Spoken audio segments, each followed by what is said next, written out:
शहर हैदराबाद में रेवेन्यू हुकाम ने मूसा नदी के तास के इलाकों में इन्हिदामी कार्रवाई का आगाज किया। महकमे रेवेन्यू और Musi river front development corporation limited ने कैचमेंट जोन में मसमारी शुरू कर दी। हुकाम ने चारशंबे को चादर घाट के शंकर नगर में मकानात को गिरा दिया। वाज़ेह है कि वज़ीर आला रेवंत रेड्डी ने मूसा नदी को लंदन के टेम्स रिवर फ्रंट के तौर पर तरक्की देने का मंसूबा तैयार किया है। मूसा नदी के किनारे और बफर जोन में वाक़ तकरीबन 10,000 तामीरात को तजावुज़ात करार दिया गया है। मकानात को मसमार करने के लिए उनकी निशानदही और हदबंदी भी की जा चुकी है। रेवेन्यू हुकाम ने कई टीमों को तैनात किया है।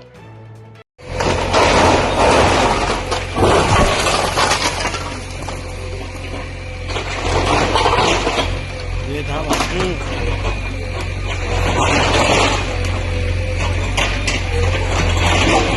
एक गाड़ी तो ले ले Imran.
Germanten super speciality hospital national award winner doctor Mir Jawad Zar Khan, German trained senior orthopaedic surgeon and director, माहिर डॉक्टर्स डॉक्टर वासिफ आजम और doctor Bharavi Chanduri, senior cardiologist और दीगर डॉक्टर्स नुमाया खिदमत अंजाम दे रहे हैं। Robotic surgery, advance cath lab, MRI, operation theatre, ICU, 2D ultrasound जैसी सहूलियात से आरास्ता कॉर्पोरेट लेवल हॉस्पिटल। वाजबी फीस में हर मर्ज से शिफायाबी के लिए Germanton super speciality hospital, Attapur.